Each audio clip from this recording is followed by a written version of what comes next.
Prestes a completar 5 anos em março, o inquérito das fake news, que já resultou no bloqueio de mais de 100 perfis nas redes sociais, inclusive de parlamentares, aparentemente está longe de chegar ao fim.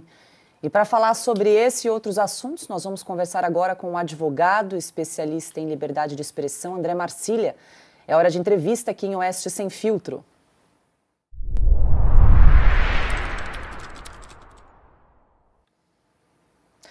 Boa noite, doutor André Marcília. Seja muito bem-vindo mais uma vez aqui em Oeste Sem Filtro. Obrigada pela entrevista. Boa noite, cumprimento a todos da bancada e os espectadores, é um prazer.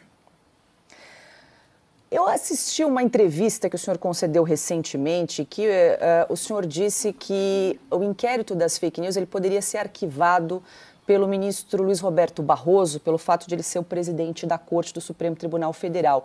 Queria entender um pouquinho mais, já que esse inquérito vai completar aí 5 anos em março, né, doutor Marcília? Como é que se daria esse processo?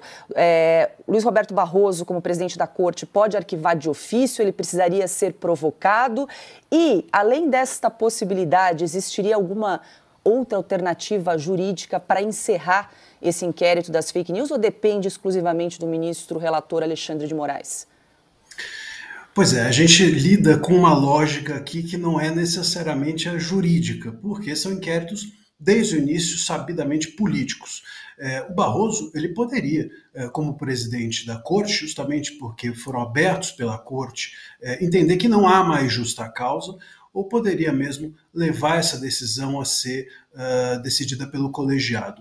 Agora, a gente sabe que isso não acontece. Na prática, esses inquéritos estão com Moraes, mas eles têm a anuência dos demais membros da Corte, inclusive do Barroso. Mas teria alguma alternativa jurídica, PGR, Procuradoria-Geral da República, algo que possa ser feito? Pois é, a PGR também poderia promover esse arquivamento, que aí passaria pela decisão também do ministro. Aliás, é bom lembrar que lá em 19, no início desses inquéritos, a PGR tentou, inclusive, promover o arquivamento, porque não estava chegando a ninguém da PGR, nenhum documento dos inquéritos, e o Moraes, só em 19, em abril de 19, indeferiu o arquivamento e deu sequência aos inquéritos. Então, esse é o problema. É possível que haja provocação para que os inquéritos sejam trancados ou pelo menos expostos a público, mas o problema é que isso passa pela decisão dos ministros e essa decisão, colegiada ou não, ela está, de alguma forma, coordenada por eles para que não ocorra. Nós tivemos agora, recentemente, dia 12 desse mês, uma entrevista do ministro à Folha, me parece, e perguntado se os inquéritos vão terminar, ele disse que eles vão terminar quando acabarem. Então, enfim, é o tipo de resposta que a gente imagina que estejamos longe de ter fim desse inquérito que completa agora em março 5 anos. Doutor Marcília, vou abrir agora a rodada para as perguntas dos nossos comentaristas. Augusto Nunes. Boa noite, doutor André. É prazer conversar com o senhor. Eu sei que é sempre um exercício de futurologia e falar sobre o que pode acontecer, mas eu pergunto o seguinte: se o Supremo não tomar nenhum tipo de medida semelhante a essas, e parece que o Supremo está satisfeito com o próprio desempenho, pelo que anda declarando o presidente Barroso, de onde pode vir a solução? O Congresso pode fazer alguma coisa que acabe com essa ilegalidade?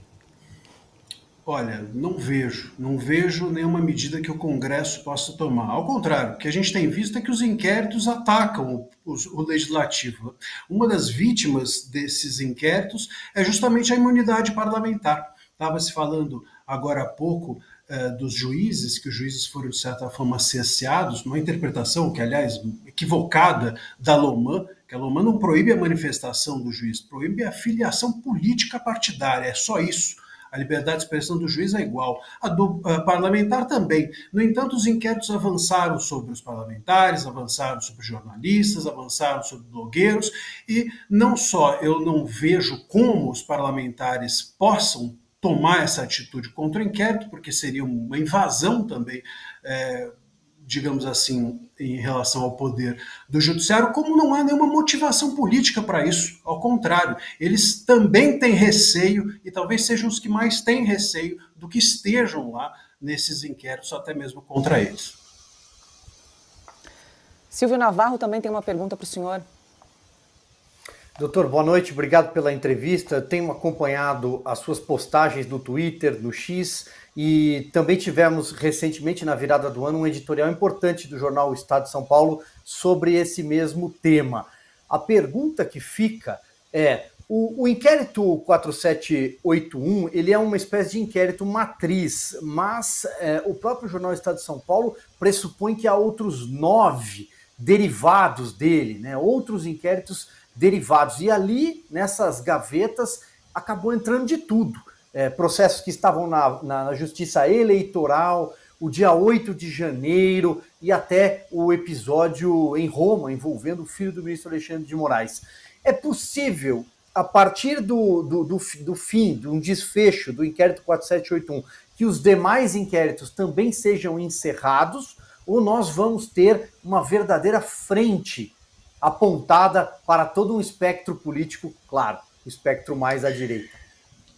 Olha, é uma boa pergunta. Eu não acredito que aconteça isso, né? O arquivamento, por exemplo, de um desses 9 inquéritos. Até porque os inquéritos, eles são ligados uns aos outros. Eu acho que sequer... É claro, aqui a gente está no exercício de suposição, porque sequer as partes, os advogados, têm acesso aos inquéritos. Então a gente imagina que assim seja, mas dá para perceber pelas decisões, pelos documentos que às vezes chegam a nós, que os inquéritos, eles têm uma migração, uma interação entre eles confusa. Não há uma divisão nítida, esse inquérito serve para isso e acabou, aquele para aquilo. Não, eles vão criando braços, esses braços vão criando cisões, e essas cisões criam os próximos inquéritos e assim por diante. Então, acho impossível praticamente que o STF tenha, até mesmo por uma questão prática, capacidade de encerrar um dos inquéritos apenas, sem que isso constranja os demais, ou que isso exponha os demais, ou dê brechas a respeito do que se está investigando nos demais. Esse é um ponto chave de como há uma confusão imensa a respeito de como esses inquéritos foram criados e como eles têm sido mantidos pelo STF. De alguma forma, eu creio que ainda que o próprio STF tenha, em algum momento, vontade de arquivar esses inquéritos todos, ele vai ter de se haver com o fato de que ele vai ter que fazer isso de uma vez só e, de alguma forma, ao arquivá-los, ele vai ter que permitir que a gente veja esses inquéritos. Veja, eles não podem ser arquivados se mantém sigilo para sempre. E essa satisfação, esta prestação de contas a nós todos, eu creio que possa ser um grande constrangimento ao STF. Porque, de fato, vamos pensar, se em 5 anos eles investigaram fatos que não chegaram a nós como relevantes até agora. A gente está à beira aqui das manifestações, ou de completar seu aniversário das manifestações do dia 8. Como isso foi o grande abalo, segundo a STF, que sofreu a República. Os inquéritos serviram para quê?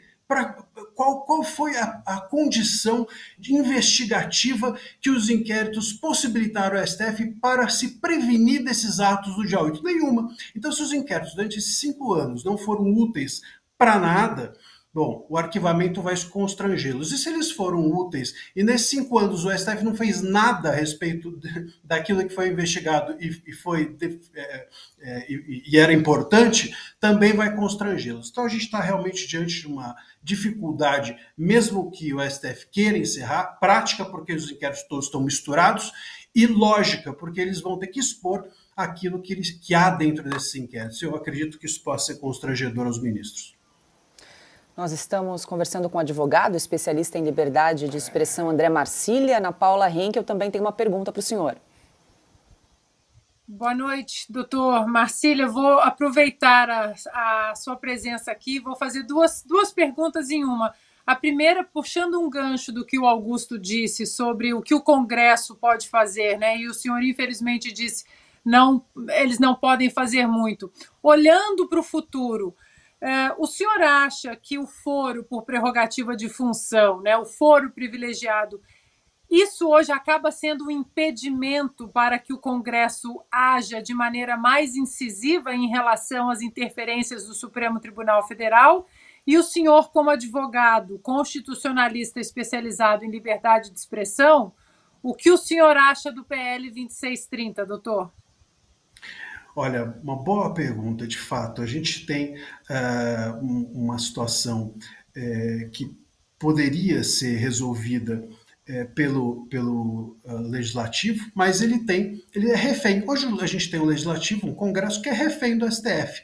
Essa situação é sabida, né? Então, de alguma forma, o Congresso não faz nada justamente por conta dessa prerrogativa de foro de função. E isso é um ponto essencial. Tudo está dentro dos inquéritos, tudo pode ser avaliado pelos inquéritos. Os inquéritos, ali cabe tudo, né? Sempre cabe mais um dentro desse inquérito, ou sempre cabe mais alguma coisa. Então, é óbvio que isso, somado à prerrogativa de foro de função, constrange os políticos até mesmo a se manifestarem a respeito disso. Me lembro até algum tempo atrás, um dos deputados sequer quis participar de uma manifestação a respeito disso, com receio do STF. Então imagina só tomar algum posicionamento político real. E mesmo os advogados, quem poderia realmente fazer algo a respeito desse inquérito seriam os advogados, a ausência de justa causa desses inquéritos existirem por tanto tempo, 5 anos,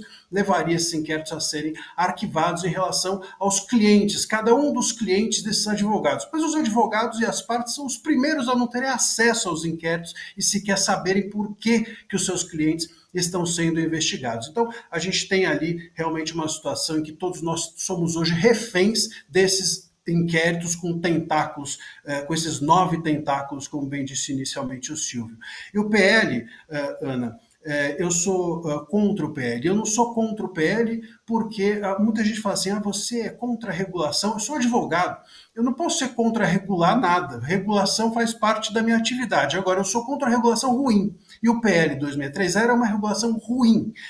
Hoje até teve uma entrevista da secretária do Ministério da Justiça falando, mas não há problema de censura, porque quem vai fazer a moderação de conteúdo são as plataformas. Sim, não há problema de censura do Estado, mas vai haver problema de censura das plataformas. O problema é a censura e não quem vai fazer a censura. O PL é vago, ele tem termos absolutamente subjetivos e, no final das contas, isso vai cair na mão de um juiz que vai tirar da sua criatividade, da sua cachola, a possibilidade de entender o que é ou o que não é um conteúdo lícito ou ilícito, ou até mesmo das plataformas, que estarão sob o risco de multas altíssimas se não tirarem esse ou aquele conteúdo, se não excluírem essa ou aquela conta. Agora, pensa só, uma plataforma, se ela tem o risco de receber uma multa altíssima se ela não tirar esse ou aquele conteúdo, ou excluir esse ou aquele perfil, o que você vai fazer enquanto plataforma? Claro, você vai evitar ao máximo polêmica, vai tirar o maior número de conteúdos possíveis que estarão ali. Lícitos ou ilícitos, melhor tirar o lícito do que deixar o ilícito e correr o risco de multa. É negócio, e isso vai gerar censura ainda maior nas redes, porque se o judiciário já comete censura, imagina só isso na mão das plataformas. O PL 2630 em si não é um problema por ser uma regulação, mas por ser uma regulação ruim que entrega às plataformas a chave da censura que hoje está com o Executivo e com o Judiciário. Piotr? Doutor, seja bem-vindo, obrigado uma vez mais por nos atender aqui. Eu vou entrar num ponto, o senhor se expõe publicamente nesse debate, mas o senhor sabe muito bem que há um mal-estar gigantesco no mundo jurídico, seja de profissionais do direito acadêmicos, os atuantes no dia a dia, de juízes que falam isso para os próprios advogados em conversas informais.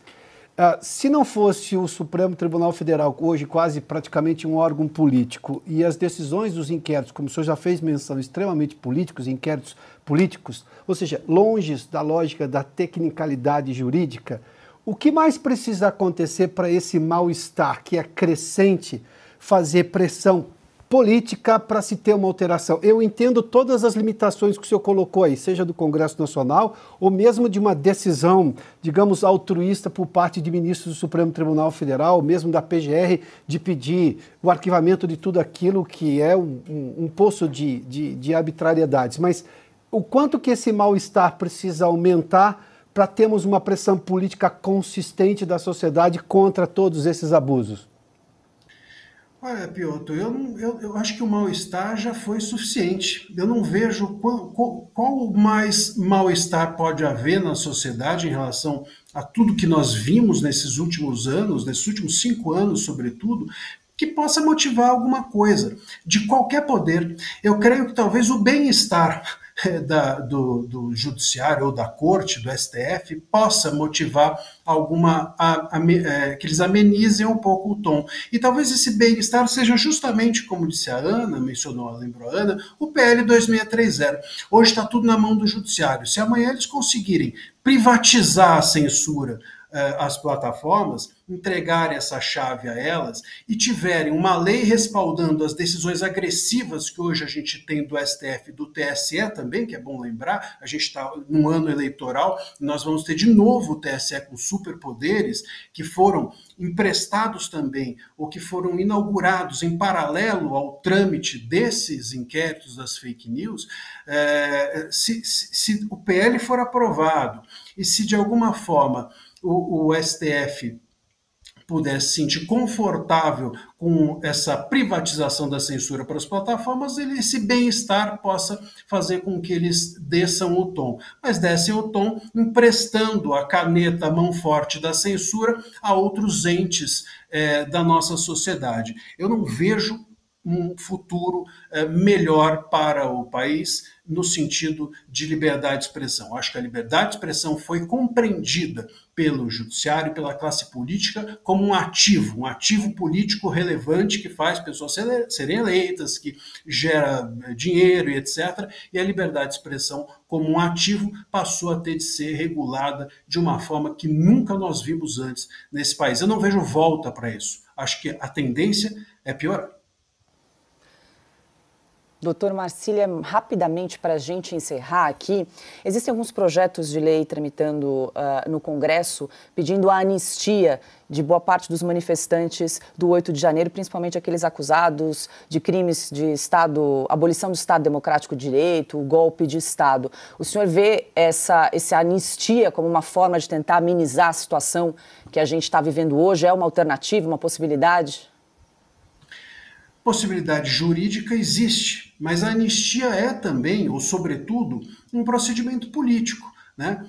Então, a anistia não seria avaliada apenas juridicamente, do ponto de vista técnico, cabe ou não cabe. Ela teria de passar por todo esse trâmite político. Eu, sinceramente, não acredito que isso vá acontecer, porque, vamos lá, se o Congresso tivesse realmente toda essa vontade de agir, ele teria agido em relação até mesmo aos poderes que eles perderam, as pautas que o STF lhes tratorou, vamos dizer assim, ou até mesmo a imunidade parlamentar que foi relativizada, a jurisprudência agressiva do TSE que, por exemplo, cassou o mandato de deputados ou tornou inelegíveis outros possíveis candidatos. Enfim, se houvesse toda essa vontade, eles teriam, inclusive, se protegido. Eu não acredito que a anistia, portanto, como um processo político e não apenas jurídico, vá adiante. A gente tem que tomar cuidado num ano eleitoral, porque provavelmente algumas pautas como essas podem ser utilizadas para que nós, digamos assim, nos iludamos de alguma maneira que todos estão brigando contra as medidas do STF, em favor da liberdade de expressão, enfim, mas quando o ano eleitoral passa, de alguma forma, essas medidas todas vão para a gaveta. Nós conversamos com o advogado especialista em liberdade de expressão, André Marcília. Doutor André, muito obrigada mais uma vez por disponibilizar o seu tempo em conversar conosco. Uma boa noite para o senhor. Boa noite, é sempre um prazer, agradeço o convite. Um abraço a todos.